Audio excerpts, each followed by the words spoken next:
Good morning. या वेळेत timing मॉर्निंगचे 7 वाजलेले आहेत आणि सगळी मॉर्निंगची कामं आवरलेली आहेत. आंघोळी झालेली आहे आणि यांचं आवरून दिलं.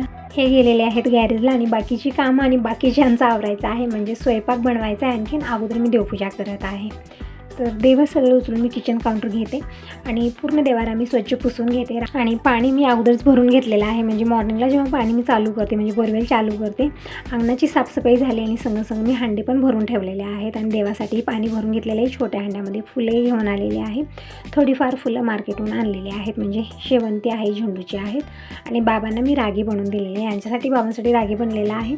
तर त्या दोघांचं खाऊन झालं. म्हणजे तुम्ही म्हणता ना की आता थंडी आहे, रागी वगैरे बनवू नये, तर दररोज बनवत नाही मी. 4 दिवसाला किंवा 8 दिवसाला असं बनवत असते. आणि अधूनमधून वेगळी वस्तू बनत असतात. काहीतरी उसळ वगैरे बनवते, काही आपण बनवू शकतो. म्हणजे एकसारखं देणंही ठीक नसतं, खाणाऱ्यांनाही बोर वाटतं ते. तर इकडे मी रांगोळी काढून घेतलेली आहे. देवारा मी स्वच्छ पुसून घेते आणि देवांना किचन काउंटरने स्नान घालते आणि मग देवपाट्यावर विराजमान करणार आहे, कारण इथं पाणी खूप सांडतं ना, त्यामुळे. आणि तुम्ही विचारत होता की आई परत गावाकडे गेली का? तर हो, आईला मी 4-8 दिवस राहण्यासाठीच बोलवलेलं होतं, कारण थंडी खूप आहे ना. आणि गावाकडे कसं असतं, लवकर उठणं, शेताकडे जाणं किंवा दूध पिळणं हे सगळं असतं. त्यामध्ये आईची खूप धावपळ होत आहे, रेस्ट घेत नाही, कारण मॉर्निंगला लवकर उठावंच लागतं दूध पिळण्यासाठी. तर म्हणलं थोडे दिवस इकडे बोलवून घ्यावं, 4-8 दिवस. पण आईशिवाय ते म्हैस दूधच देत नाही, त्यामुळे आई परत गेलेली आहे. फक्त एकच दिवस राहिली माझ्याकडे. तर असंच आहे.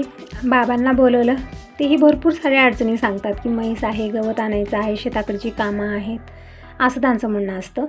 आणि आईला बोलावून घेतलं 4-8 दिवस, तर आईचं पण तसंच आहे. ते म्हैस अशी आहे ना की आईशिवाय कुणालाच दूध देत नाही. आता आई 2 दिवस इकडे होती, तर 2 दिवस दूधच दिलेलं नाही आहे, त्यामुळे आई परत गेलेली आहे. तर दिनेश गेला होता दूध आणण्यासाठी, दूध घेऊन आलेला आहे. आणि दिनेशचं जेवण खाणे झालेलं, म्हणजे मी वरण भात लवकरच बनवलेलं होतं, कारण दिनेश कॉलेजला 8 वाजता जातो. आता टायमिंग बघू शकता, मॉर्निंगचे 8:15 वाजलेले. दिनेश कॉलेजला गेलेला आहे. आणि कपडे मी आज लवकर मशीनला लावले, कारण आज कपडे खूप सारे स्वेटर वगैरे धुवायचे होते. तर सगळ्यांची आंघोळ झाल्यानंतर एक वेळा मी लावणार आहे, म्हणजे आज 2 वेळा मी मशीन लावलेली होती. आता धुवत आहे, तोपर्यंत मी माझी कामं आवरून घेते. तर देवांना मी स्नान घातलेलं आहे, हळदी कुंकू चंदन वाहिलेलं आहे, फुलं वाहत आहे. तर फुलं खूप सारी आहेत आज, कलरफुल, म्हणजे जसं प्रत्येक वेळी व्हाईट कलरचेच असतात स्वास्तिकची, पण आज दासळ्याची खूप सारी फुलं आहेत. परत मार्केटमधून थोडेफार आणलेले आहेत, शेवंती आहे पिवळी, परत झेंडूची आहेत. आणि स्वास्तिक तर आहेच आहे. स्वास्तिकचं फूल खूप सुंदर असतं, म्हणजे हलकं असतं, देवांच्या डोक्यावर बसतं. मला खूप आवडतं ते फूल.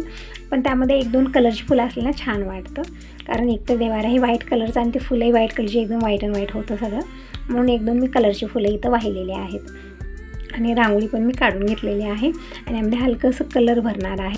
तर झालेली आहे रांगोळी काढून. मी दीप प्रज्वलित केला, म्हणजे तुम्ही म्हणत असताना की ते अगोदर दीप प्रज्वलित करत जा, मग नंतर तू पूजा वगैरे करत जा. पण थोडंसं उलटंही वाटतं मला तसं, कारण एक सवय पण झालेली आहे. अगोदर मी देवपूजा करते, मग नंतर दीप प्रज्वलित करते, धूप लावून घेते. तर अगोदरच, म्हणजे जसं तुम्ही म्हणल्याप्रमाणे मी इकडं दीप प्रज्वलित करून घेतलेला आहे, रांगोळी काढून घेतलेली आहे. आता धूपही लावून घेते, म्हणजे धूप थोडंसं चोळून लावते, म्हणजे जास्त वेळ ते चलते. धूप पण व्यवस्थित आणलेली नाही यावेळेस. ते पॉकेट, म्हणजे नाव तर तेच आहे, पण त्यामध्ये धूप तितकी व्यवस्थित नाही आहे. पण थोडंसं चोळून लावलं ना जास्त वेळ चलते ती. तर धूप चोळून इकडे लावलेले आहे, तुळशीसाठी घेतलेले आहे. तर झालेली आहे देवपूजा. आणि जे आता स्वयंपाक करायचं आहे ते मला आणखीन करायचं आहे, म्हणजे भाजी बनवायची आहे, भाकरी चपाती हे सगळं मला बनवायचं आहे. अगोदर मी आज देवपूजा लवकरच केलेली आहे, म्हणजे जसं मला वाटतं ना आपली दिवसाची सुरुवात देवपूजापासून व्हावी, पण असं होतच नाही. आपण जसं विचार करतो तशी कामं होत नाही आहेत. कधी असं होतं ना, अगोदर मला स्वयंपाक बनवायचा असतो, कारण दिनेश लवकर जाणार असतं, बाबांनी लवकर जेवण करायला बसतात. म्हणजे बाबांचं कसं असतं, कधी 8 वाजता वगैरे जेवण करायला बसतात आंघोळ करून, आणि कधी 9-10 पण वाजतात, त्यांची कुठलीही टायमिंग नाही आहे. त्यामुळे अगोदर मी स्वयंपाक बनवते कधी आणि कधी वेळ भेटला, मला थोडासा टाईम जास्त असला, मग त्यावेळेस मी अगोदर देवपूजा करते, मग नंतर स्वयंपाक वगैरे मी करून घेते. तरी पण मी लवकर उठलेले आहे, कारण दिनेश 8 वाजता जात आहे. माझी कामं मॉर्निंगला आवरत नाहीत लवकर, कारण खूप सारी कामं असतात मॉर्निंगला. पूर्ण घरचं झाडणं, पुसणं, अंगणाची साफसफाई आणि सगळ्यांना वेगवेगळ्या प्रकारचं करून देणं मॉर्निंगला. त्यामुळे मला थोडासा वेळ जास्त लागत आहे. म्हणून मी काय केलेलं आहे, आजकालचा रुटीन असा बनवला की मॉर्निंगला लवकर उठणे आणि सगळे उठण्या अगोदर आपली मॉर्निंगची सगळी कामं कंप्लीट होणे, म्हणजे जसं झाडणं, पुसणं, जे हे आहे माझं पारशी कामं, सगळे उठण्याच्या अगोदर ही कामं माझी होतात. आणि आंघोळ करून मी रेडी असते, म्हणून माझी कामं थोडीशी लवकर आणि वेळेत आवरत आहेत. नाहीतरी थंडीमुळे असं होत आहे ना, एकदम काकडायला लागलेलं आहे, कुठलीच कामं वेळेत होत नाहीत. आणि बघू शकता आजचं वातावरण छान झालेलं आहे, छान कवळं ऊन आलेलं आहे. आणि असं वाटतं ना अशा थंडीमध्ये आणि असं ऊन आलं ना कवळं तरी सगळी कामं जिथल्या तिथे ठेवावी, थोड्या वेळ वरती जावं आणि या वातावरणाचा एन्जॉय घ्यावा, हे कवळ्या उन्हाचा एन्जॉय घ्यावा. पण असं होतच नाही, कारण आपली कामं इतकी असतात ना, इतकी धावपळ की स्वतःसाठी वेळच नसतो आपल्याकडे. मॉर्निंगला तर नसतो. तर देवपूजा कंप्लीट झालेली आहे, जेवायचं पीठ संपलेलं आहे. तर कालच मी हे दळण करून ठेवलेलं आहे. तर आता मला दळायला द्यायचं आहे. त्या भैयानं मी काल सांगून ठेवलेलं होतं, पण काल ते नेलेले नाहीत, आता आले नेण्यासाठी. तर अगोदर मी त्यांना हे पोतं देऊन येते. तर इकडं सुतळीनं बांधलेलं आहे, म्हणजे सांडालवंडा होऊ नये, आणि बाहेर नेऊन ठेवते, म्हणजे ते घेऊन जातील. म्हणजे दळण करते मी, आणि पीठ दळायचं तितकं मला टेन्शन नाही आहे. कारण अगोदर कसं होतं ना, दीपक, दिनेश किंवा दिनेशचे पप्पा जायचे, किंवा घरी जी छोटी चक्की आहे त्यावरती मी दळायचे, भरपूर वेळ जायचा. पण ती चक्की मी आता काढूनच ठेवलेली आहे, कारण भरपूर वेळ जात आहे ते दळण्यासाठी. ज्वारी थोडेसे जाड असतात, त्यामुळे ना लवकर पीठ येत नाही, जाम होते. गव्हाचं पीठ किंवा आपण बेसन वगैरे दळण्यासाठी परफेक्ट आहे. तर मी ज्वारी वगैरे बाहेरच देत आहे आजकाल, आणि ते भैया दळून घरी आणून देतात. तितके मात्र खूप हेल्प झालेली आहे त्यांची.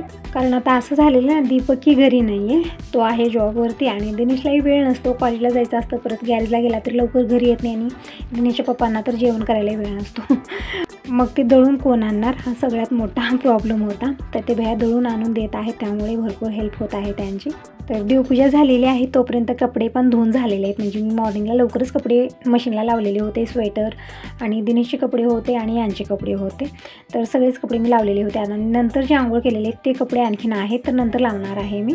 जे मॉर्निंगला धुवून झाले ते आता मी उन्हाला टाकणार आहे. आणि ऊन पण तितकं कडक नाही आहे, म्हणजे कालपासून थोडंसं आबाळच आहे, तितकं कडक ऊन आहे. स्वेटर वगैरे लवकर वाळत नाही आहेत. आणि हे बरं आहे की वॉशिंग मशीनमध्ये जेव्हा कपडे धुवून येतात ना, ड्राय होऊन येतात, जास्त वेळ लागणार नाही ते वाळण्यासाठी. आणि कपडे मशीनमधनं काढून उन्हाला टाकायला जातच होते, तितक्यात मला हे काम दिसलं की टी टेबल मी मॉर्निंगला पुसलेलं नव्हतं, आणि खूप धूळ जमलेली आहे त्यावरती. म्हणजे दिवसातनं 2-3 वेळा मी पुसत असते, तरी पण खूप धूळ येते त्यावरती. तर असं असतं ना की एक करायला जा दुसरं दिसतं, दुसरं करायला जा तिसरं दिसतं. आपली घरची कामं असं असतात. मॉर्निंगला तर सांगूच नका, इतकी धावपळ होऊन जाते ना. माझीच काय, सगळ्या ताईंची अवस्था अशीच असेल. मॉर्निंगला सगळ्यांना जायचं असतं, म्हणजे लहान मुलं असणाऱ्याच्या तर घरामध्ये असं असतं ना मॉर्निंगला, की काय करावं सुचत नाही थोडा वेळ. म्हणजे इतका गोंधळ असतो ना. लहान मुलांचं असतं की आवरणं खूप असतं, त्यांची आंघोळ, जेवणं, खाणं, त्यांना शाळेत नेऊन सोडणं खूप सारं असतं. आणि मोठ्यांचं वेगळंच असतं त्यामध्ये, मग त्यांची धावपळ खूप होते. आणि त्यामध्येही थंडी अशी आहे ना, खरंच या थंडीमुळे कुठलीच कामं आपली लवकर आवरत नाही आहेत. तर लवकर उठणं खूप गरजेचं झालेलं आहे.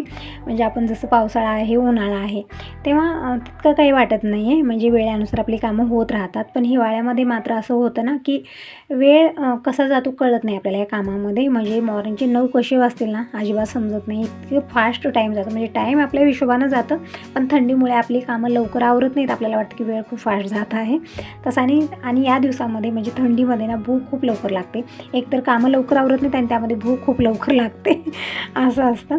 तर सगळे कपडे मी उन्हाला टाकलेत, आणि परत मी कपडे मशीनला लावले जे राहिलेले होते. तर मशीन कपडे धुवत आहे, आणि नंतर मी स्वयंपाक वगैरे बनवला. आणि तर मी बनवत आहे त्या बाबांचं हे औषध. म्हणजे जसं मी अगोदरच्या व्हिडिओमध्ये म्हणलं, बाबा औषध बनवत होते. तर ते अगोदर औषध म्हणजे कसं आहे, त्याच्यामधले बिया काढलेले आहेत, आणि बिया आता वाटण करायचं आहे.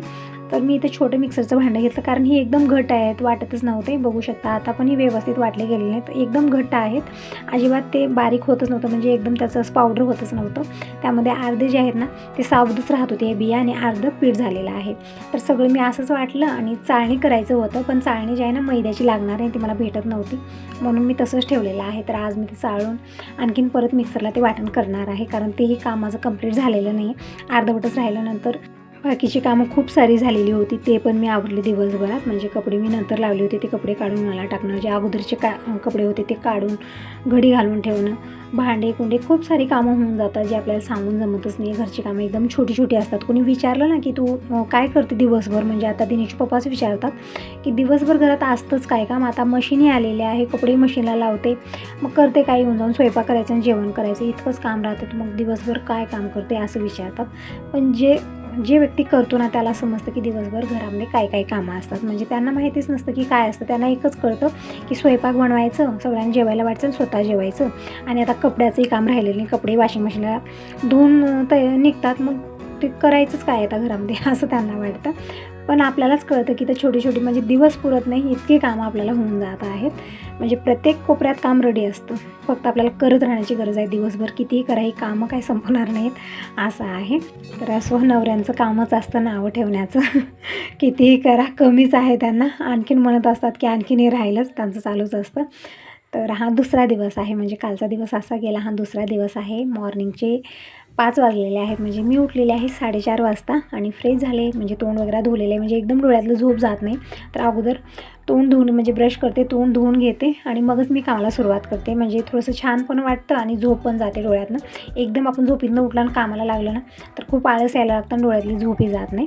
तर हे सगळं झालं आणि इकडे बघू शकता कपड्याचा भारा झालेला आहे. जे धुवायचे कपडे आहेत, म्हणजे काल पण मी 2 वेळा लावलेलं होतं, तरी पण खूप सारे कपडे धुवायचे आहेत. म्हणजे टॅवेल आहे, यांचे दस्ते वगैरे होतं. तर जे धुवायचे कपडे आहेत ते मी एका बकेटात भरून ठेवलेले आहेत आणि जे धुवलेले आहेत ते मी सगळे फोल्ड करून ठेवलेले आहे, जे टॅवेल वगैरे आहे. तर झालेलं आहे कपड्यांचं काम. आता पूर्ण घरात झाडू मारून घेते. म्हणजे आपली काम करण्याची कुठलीही टायमिंग नाही, जसा वेळ भेटला, म्हणजे ते पहाटेचे 4 वाजो किंवा 5 वाजो, जशी कामं आपली पडलेली आहेत तसं मी आवरत जाते. म्हणून माझी कामं सगळी वेळेत होतात आणि घर पण व्यवस्थित राहतं. म्हणजे आपण तिकडे एक कपडा, इकडे एक टॅवेल, तिकडे एक हे असं पडलं ना ते पण ठीक वाटणार नाही. जेव्हाच्या तेव्हा आपण ते व्यवस्थित ठेवणं, तरच आपलं घर जे आहे ना टिपटॉप राहतं, छान दिसतं. तर झालेले कपडे वगैरे ठेवून आणि बेडरूममध्ये मी झाडू पण मारून घेतलेले आहे. लवकर उठण्याचा हाच फायदा असतो की यावेळेस आपल्याला कोणी डिस्टर्ब करत नाही, निवांत आपण हे कामं करतो. आणि लेट उठलो ना काय होतं, घाई गडबड खूप होते आणि एकही काम व्यवस्थित होत नाही आपलं. त्यामुळे लवकर उठणं मला हे ठीक वाटत आहे. आणि आता थंडीच्या दिवसात तर लवकर उठणं खूपच गरजेचं आहे. कारण बघा आजकालचं शाळेचं कसं टायमिंग झालेलं आहे, म्हणजे जी व्हॅन असते ना शाळेची ते लवकर येते, 7 वाजता येते किंवा 8 वाजताचं, म्हणजे एकच टाईम फिक्स असतं आणि त्या टायमापर्यंत आपल्याला मुलांना रेडी करायचं असतं. फक्त मुलांनाच रेडी करायचं नसतं, तर त्यांच्यासाठी जेवणाची म्हणजे जीव खाऊ घालणं, टिफिन रेडी करून देणं आणि त्या व्हॅनमध्ये नेऊन बसवणं, हे सगळं जिम्मेदारी असते आपल्यावरती. मग लवकर उठणं गरजेचं आहे. आपण लेट केलं ना मग मुलांना पण म्हणजे वेळेत कुठलेही आवरत नाही, त्यांनाही आपल्याला सगळं रेडी करण्यामध्ये थोडासा वेळ जास्त लागतो. कारण लहान मुलं लवकर उठत नाहीत, आंघोळ लवकर करत नाही, जेवण खाणं लवकर करत नाहीत. कारण मला हे सगळं अनुभव आहे, यामधनंच मी गेलेले आहे. जेव्हा दीपक दिनेश लहान होते ना तर त्यावेळेत मी खूप लवकर उठायची आणि अगोदर त्यांना उठवायचं. लहान मुलं लवकर उठत नाहीत, खूप रडणं पडणं त्यांचं चालू असतं, तर त्यांना उठवायचं, ब्रश करायचं, आंघोळ घालायचं, मग स्वयंपाक बनवायचा, जीव खाऊ घालायचं, टिफिन रेडी करून द्यायचं, मग नेऊन त्या व्हॅनमध्ये बसवायचं. इतकं सगळं असतं आणि ते करणं सोपं नाही आहे, खूप वेळ जातो त्यामध्ये. लहान मुलांची समजूत काढणं खूपच म्हणजे कठीण असतं. जे करतात त्यांनाच माहिती असतं, जे सांगतात त्यांना काही अनुभव नसतो त्याचा. तसं आहे, म्हणजे आपल्या मम्मींवरतीच ही सगळी जिम्मेदारी असते. त्यामुळे थोडंसं, आणि फक्त मुलांचंच नाही सगळ्या मोठ्यांचंही आपल्याला आवरायचं असतं. आणि खरं सांगू का, मोठे काय म्हणत असतात की आम्ही केलेलं नाही का, आम्ही पण मुलांना लहानाचं मोठं केलेलं आहे, आम्ही पण हे सगळं केलेलं आहे, तुम्हीच का असं म्हणता. म्हणजे अगोदरचं कसं होतं, आता आम्ही शाळेत गेलेले आहोत, त्यावेळेत अशी शाळा नव्हती की सकाळी 7 वाजता जाणार सगळे, असं काही नव्हतं, व्हॅन वगैरे येते असं काही नव्हतं. अगोदरचं कसं होतं, 9:30 वाजता शाळा भरायची, मग भरपूर वेळ राहायचा. म्हणजे अगोदरचं थोडंसं सिस्टमच वेगळं होतं. मॉर्निंगला थोडंफार नाश्ता करून गेले तर दुपारी जेवण करायला घरी यायची मुलं सगळे. पण आता तसं नाही आहे, आता मॉर्निंगला गेलं की मग इव्हनिंग 5 वाजता घरी येतात, मग त्यांना सगळं खाण्यापिण्याची व्यवस्था करूनच आपल्याला पाठवावं लागतं, असं झालेलं आहे. म्हणजे अगोदरच्या आणि आताच्या ह्याच्यामध्ये खूप अंतर आलेलं आहे. अगोदरचं आता काहीच राहिलेलं नाही, खूप बदल आलेला आहे.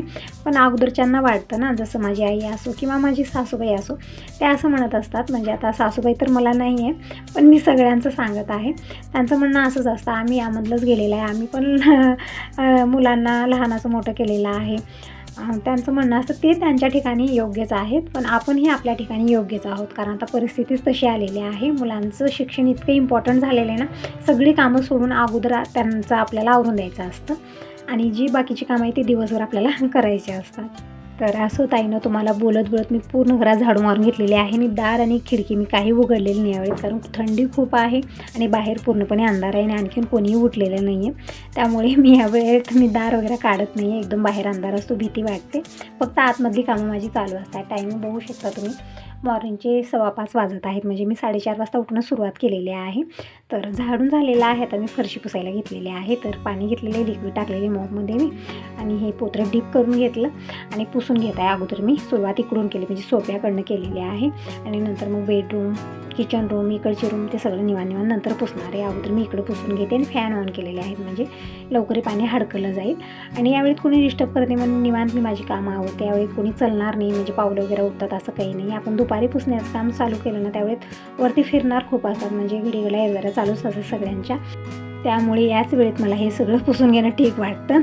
आणि तुम्ही इकडं बघितलं मी चप्पल घातलेली आहे. जसं मी अगोदरच्या व्हिडिओमध्ये मला म्हणलेलं होतं की चप्पल घ्यायचा विचार करत आहे. मला थोडंसं ठीक वाटत नाही चप्पल वगैरे घालून फिरणं, सवय पण नाही आहे, म्हणजे मी कधीच घरात चप्पल घालून फिरलेली नाही आहे. पण थोडंसं वेगळं वाटत आहे. पण हे वातावरण असं आहे ना, एकदम थंड आणि फरशी खूप थंड होत आहे ही, म्हणून चप्पल आणलेली आहे. म्हणजे मी नकोच म्हणत होते, तरी पण दिनेश पप्पा म्हणत होते की चप्पल घालूनच फिर, कारण सर्दी वगैरे झाली की मग लवकर ते म्हणजे यायला दुखणे येतात आपल्या अंगामध्ये, लवकर ते कमी होत नाही आहेत. जसं तुम्ही अगोदर बघितलेलं आहे, मी 3-4 दिवस दवाखान्यात ॲडमिट होते. म्हणजे अगोदर तर काहीच वाटलं नाही मला, पण नंतर इतकं झालं ना, ते इतकं जास्त झालं की दवाखान्यात ॲडमिट व्हावं लागलं. तशी परिस्थिती माझी झालेली होती. तर अशी परिस्थिती येऊ नये म्हणून जीवाला जपणं खूप गरजेचं आहे, कारण एकतर थंड वातावरण आहे, फरशी पण खूप थंड पडत आहे. आणि आजकालचं असं झालेलं सगळ्यांच्या घरात असे स्टाईल्स असतात जे थंडीमध्ये खूप गार होत आहेत. तर अशामध्ये सॉक्स घालणं किंवा चप्पल घालणं हे योग्य आहे. असंच फिरणं ना खरंच आपली तब्येत बिघडू शकते ताईंनो. तर स्वतःची काळजी घ्या, कारण आपण बसू पडलो ना पूर्ण घर बसू पडतं. त्यामुळे आपण स्ट्रॉंग राहणं खूप गरजेचं आहे. तर झालेला आहे हॉल पुसून, आता आलेली मी बेडरूममध्ये किचन पुसून घेते. म्हणजे पुसण्याची कामं झाल्यानंतर मग बाहेरच्या अंगणाची साफसफाई करून घेणार आहे. तर आपली ही रोजची कामं संपणार नाहीत, असं दिवसभर चलत असतात. एक संपलं की दुसरं संपलं की तिसरं चालूच असतं. तर आता यासोबत या व्हिडिओला इथं सेंड करते. व्हिडिओ कसा वाटला नक्की सांगा. पहिल्यांदा बघत असाल तर चॅनलला सबस्क्राईब करा, लाईक करायला अजिबात विसरू नका. तुमच्या एका लाईकमुळे मी खूप मोटिवेट होते, तर प्लीज व्हिडिओला लाईक जरूर करा. तर बाय बाय, टेक केअर.